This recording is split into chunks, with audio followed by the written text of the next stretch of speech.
Hi, I'm Ben Robison, Health Commissioner at Wood County Health Department.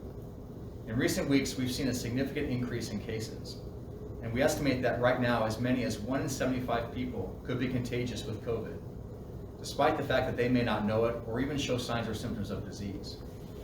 Because of this, we are seeing cascading impacts not just on the health of people within Wood County, but also on our businesses, our schools, and our healthcare facilities. All three of them have taken great steps to apply the guidelines consistently and prevented COVID for the most part from spreading within those environments. But the cascading impacts that we are seeing within our community have meant that the community cases are now impacting how businesses operate, how schools deliver education, and are threatening the ability of our healthcare facilities to continue to meet the need should we see a spike in cases that require care here in Wood County.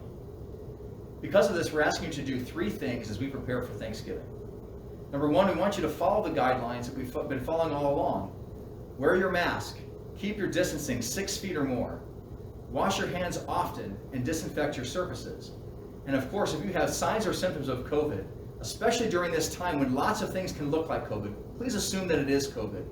Follow up with your physician and figure out where you can be tested so we can identify if you are in fact a case. What we're learning is lots of people don't realize that they have COVID because their symptoms are mild, only to find out later that the things they thought might have just been allergies or a cold or that thing they get every single fall actually were the early signs of COVID, and they had inadvertently exposed other people around them because they just didn't know.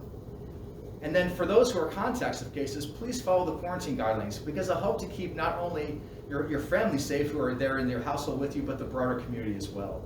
You may not know that for the 48 hours before you develop signs or symptoms of illness, you're actually contagious. And you could be exposing people even though you're taking your best effort to protect them once you become ill. The second thing we're asking you to do is to limit both the number and the size of your social gatherings. The more that we can gather with just our household, the more we can prevent the spread of COVID, particularly when we don't know that we might have it. So we're asking you right now that the things you might have done before that were in person, let's find ways to do them remotely. There may be some things that you just can't do in person the way you normally did, but we're asking you to take a step back and to sacrifice some as we prepare for the Thanksgiving holiday. We've seen that there has been an increase in cases after every holiday in this pandemic. And if we can take the step of limiting our social gatherings as we move into the Thanksgiving season, we have a chance to drive those cases down, which will set us up for a more successful Thanksgiving season. And finally, we're asking you to make smart plans for Thanksgiving so that you can help to minimize the risk from COVID that is going to face us here during this November. To help you with that, we've created a holiday planning guide. You can find it by going to the Wood County Health Department website and navigating to the coronavirus dashboard. There you'll find a button in the top right corner called Holiday Safety. If you click on that button, it will take you to a page with resources for Thanksgiving. One of those resources is a self-scoring quiz that asks you about all the aspects of planning your successful COVID-free Thanksgiving. We ask you to go back and take that quiz as many times as you want, as you test yourself to figure out how you can drive your score higher and higher and higher. The higher your score, the safer your Thanksgiving plans.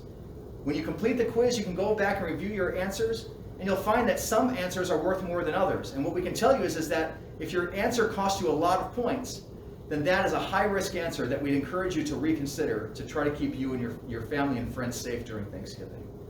So once you get your score as high as you can, we want you to share this survey with others so they can repeat this process themselves and think about how they can have a safer Thanksgiving here during this holiday season as we battle not just the elements and the menu challenges, but also COVID itself.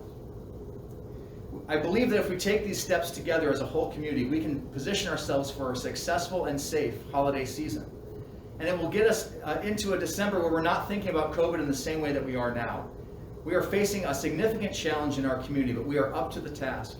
I encourage all of you to take on this challenge with us so that we can have a safe, memorable Thanksgiving that we look back on and remember how we as a community took on this challenge and were successful. So with that, thanks for your time. I hope that you would check out that tool on our webpage, and I wish you all a safe and happy Thanksgiving. Take care.